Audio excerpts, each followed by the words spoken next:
ತುಂಬ ಜನ ಕನ್ಸರ್ನ್ಡ್ ಆಗೂ ಇದ್ರು. ಆಗಾಗ ನೀವು ಯೂಟ್ಯೂಬಲ್ಲಿ ವೀಡಿಯೋಸ್ ಹಾಕ್ತಾ ಇದ್ರಿ. ನಿಮಗೆ ಆದಂಥ ಒಂದು ಫ್ಯಾನ್ ಫಾಲೋಯಿಂಗ್ ಇತ್ತು. ಯಾರು ನೋಡ್ಕೋತಾ ಇದ್ರು? ಸೊ ನನ್ನನ್ನು ರಿಸೀವ್ ಮಾಡ್ಕೊಳಕ್ಕೆ ಬಂದಾಗ ಶಾಂತಮ್ಮ ಅವ್ರು ಬಂದಿದ್ರು. ನಾನು ಇನ್‌ಫ್ಯಾಕ್ಟ್ ಸುದೀಪ್ ಸರ್ಗೂ ಅವ್ರನ್ನ ಇಂಟ್ರೊಡ್ಯೂಸ್ ಮಾಡ್ತೀನಿ. ಮನೆ ಒಳಗಡೆ ತುಂಬ ಮಾತುಕತೆ ಆಗಿರುತ್ತೆ. ಶಾಂತಮ್ಮನ ಬಗ್ಗೆ ನಾನು ತುಂಬ ಹೇಳಿರ್ತೀನಿ ಮನೆ ಒಳಗಡೆ ಕೂಡ. ಸೊ ಸುದೀಪ್ ಸರ್ಗೂ ಇಂಟ್ರೊಡ್ಯೂಸ್ ಮಾಡ್ತೀನಿ. ಸುದೀಪ್ ಸರ್ ಇನ್‌ಫ್ಯಾಕ್ಟ್ ಕೇಳ್ತಾರೆ ಶಾಂತಮ್ಮಂಗೆ, "ನಿಮ್ಮ ಫೇವ್ರೆಟ್ ಕಂಟೆಸ್ಟೆಂಟ್ ಯಾರು?" ಅಂತ. ಅವ್ರು ನನ್ನ ಹೆಸರು ಹೇಳ್ತಾರೆ.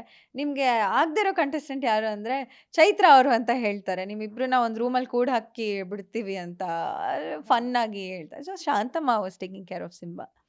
ಹಾಗೆ ಚೈತ್ರ ಅವರ ವಾಯ್ಸ್ ಕೇಳಿದ್ರೆ ಓಡೋಗ್ತಾ ಇತ್ತು. ನಿಮ್ಮ ವಾಯ್ಸ್ ಕೇಳಿದ್ರೆ ಬಂದು ಟಿವಿ ಮುಂದೆ ಕೂತ್ಕೋತಿತ್ತು ಅಂತ. ಆ ಮೊಮೆಂಟ್ಸ್‌ನೆಲ್ಲ ಕ್ಯಾಪ್ಚರ್ ಮಾಡಿದ್ರೆ ಇಫ್ ನೀವು ಅದನ್ನ ನೋಡಿದ್ರೆ ನಿಮ್ಗೆ ಎಷ್ಟು ಫೀಲ್ ಆಗತ್ತೆ ಅಂತ? ನನ್ನ ಫ್ರೆಂಡ್ಸ್ ಕೂಡ ಅಷ್ಟೇ ರೆಸ್ಪಾನ್ಸಿಬಲ್ ಆಗಿ ಸಿಂಬಾನ ನೋಡ್ಕೊಂಡಿದ್ದಾರೆ. ನನ್ನ ಮನೆ ಹತ್ರ ತುಂಬ ಜನ ಫ್ರೆಂಡ್ಸ್ ಇದ್ದಾರೆ. ಅವರೂ ಸಿಂಬಾನ ನೋಡ್ಕೊಂಡಿದ್ದಾರೆ. ಶಾಂತಮ್ಮ ಒಬ್ಬರೇ ಅಲ್ಲ. ನನ್ನ ಫ್ರೆಂಡ್ಸ್ ಕೂಡ ಅದನ್ನು ವೀಡಿಯೋ ಮಾಡಿ ನನಗೆ ತೋರಿಸಿದ್ದಾರೆ ಆ್ಯಕ್ಚುಲಿ. ಸೊ ಸಿಂಬಾ ಆ್ಯಕ್ಚುಲಿ ನೋಡ್ತಾ ಇದ್ದ. ನಾನು ಬಂದಾಗಲೆಲ್ಲ ಅವನು ರೆಸ್ಪಾಂಡ್ ಮಾಡ್ತಾ ಇದ್ದ, ಟಿವಿ ನೋಡ್ತಾ ಇದ್ದ. ನೀವು ಬಿಗ್ ಬಾಸ್ ಮನೆಯಿಂದ ಬಂದಮೇಲೆ ಓಹ್! ತುಂಬ ಖುಷಿಪಟ್ಟ. ತುಂಬ ಖುಷಿಪಟ್ಟ. ಅವನು ಒಂಥರ ಕುಯ್ ಕುಯ್ ಕುಯ್ ಅಂತಾರೆ. ಒಂಥರ ಅಳು ಸೌಂಡ್ ಥರ ಮಾಡ್ತಾನೆ. I missed him a lot. ತುಂಬ ಮಾತುಕತೆ ನಡೆದಿತ್ತು. ನಾನು ಕಂಟೆಸ್ಟೆಂಟ್ಸ್ ಜೊತೆಗೆಲ್ಲ ಶೇರ್ ಮಾಡಿದ್ದೆ. ಸಿಂಬಾಗೆ ಆರ್ಥ್ರೈಟಿಸ್ ಇದೆ. ಅವ್ನು ಹೆಂಗಿರ್ತಾನೋ ಏನೋ, ನಾನು ಇಲ್ದಿರ ಅವನು ಊಟ ಮಾಡೋದಿಲ್ಲ. ಅದು ಇದು ತುಂಬ ಹೇಳಿದ್ದೆ. ಬಟ್ ಅದು ಎವಿಡೆಂಟಾಗಿ ಕಾಣಿಸ್ತಾ ಇತ್ತು ಆ ಪ್ರೀತಿ ಅದು ಆಬ್ವಿಯಸ್ಲಿ. ನಿಮ್ಮನ್ನ ಮನೆಯಿಂದ ಹೊರಗಡೆ ಬಂದಮೇಲೆ ನಿಮ್ಮ ಫ್ರೆಂಡ್ಸ್ ರಿಸೀವ್ ಮಾಡಿದ ರೀತಿ ಕೂಡ ತುಂಬ ಚೆನ್ನಾಗಿತ್ತು. ಅಂದರೆ ಎಕ್ಸ್ಪೆಕ್ಟ್ ಮಾಡಿದ್ರಾ ನೀವು ಆ ರೀತಿಯಾದಂತಹ ಸರ್ಪ್ರೈಸ್‌ನ? Not at all, not at all. ಅವ್ರು ಏನು ಹೇಳಿರ್ತಾರೆ ಅಂದರೆ, ನಾನು ಕೇಳಿರ್ತೀನಿ ಯಾವ ಥರ ರಿಸೀವ್ ಮಾಡ್ಕೊಳ್ತೀರಾ, ಹೆಂಗೆ ವೆಲ್ಕಮ್ ಮಾಡ್ತೀರಾ ಅಂತ ಸುಮ್ಮನೆ ಕ್ಯೂರಿಯಾಸಿಟಿ ಕೇಳಿರ್ತೀನಿ.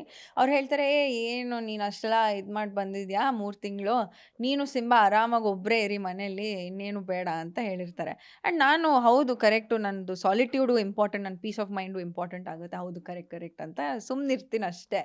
ಮನೆ ಹತ್ರ ಹೋಗಿ ನೋಡ್ತೀನಿ ಫುಲ್ಲು ಪಟಾಕಿ. ನಮ್ಮ ನೇಬರ್ಸ್ ಎಲ್ಲ ಬಂದುಬಿಟ್ಟಿದ್ದಾರೆ. ನನ್ನ ಅಪಾರ್ಟ್ಮೆಂಟಲ್ಲಿರೋ ನೇಬರ್ಸ್ ಎಲ್ಲ ಬಂದಿದ್ದಾರೆ. ತುಂಬ ಗ್ರ್ಯಾಂಡಾಗಿ ರಿಸೀವ್ ಮಾಡ್ಕೊಳ್ತಾರೆ. ಆ್ಯಂಡ್ ಅಲ್ಲಿರೋ ಕೆಲವು ಜನ ಮಕ್ಕಳು ಅಳಕ್ಕೆ ಸ್ಟಾರ್ಟ್ ಮಾಡ್ತಾರೆ.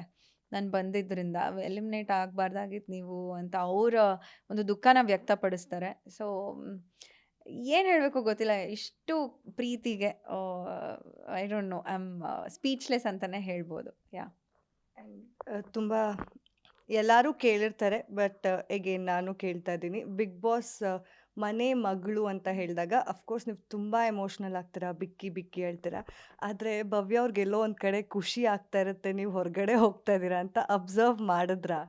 ಇಲ್ಲ, ನಾನು ಆ ಥರದ್ದು ಏನೂ ಅಬ್ಸರ್ವ್ ಮಾಡಲ್ಲ. ನನ್ನ ಒಂದು ಮೊಮೆಂಟ್ ಅದು. ನನ್ನ ಒಂದು ಮೆಮೊರೇಬಲ್ ಮೂಮೆಂಟ್‌ನ ನಾನು ಅನುಭವಿಸ್ತಾ ಇದ್ದೆ, ನಾನು ಜೀವಿಸ್ತಾ ಇದ್ದೆ. ಆ್ಯಂಡ್ ಬಿಗ್ ಬಾಸ್ ಧ್ವನಿ ಮಾತ್ರ ನನ್ನ ಮನಸ್ಸಲ್ಲಿತ್ತು, ನನ್ನ ಮೈಂಡಲ್ಲಿತ್ತು. ನಾನು ಭವ್ಯ ಅವ್ರನ್ನ ಅವ್ರ ಮೈಂಡ್‌ಗೆ ಬಂದಿಲ್ಲ ನನಗೆ.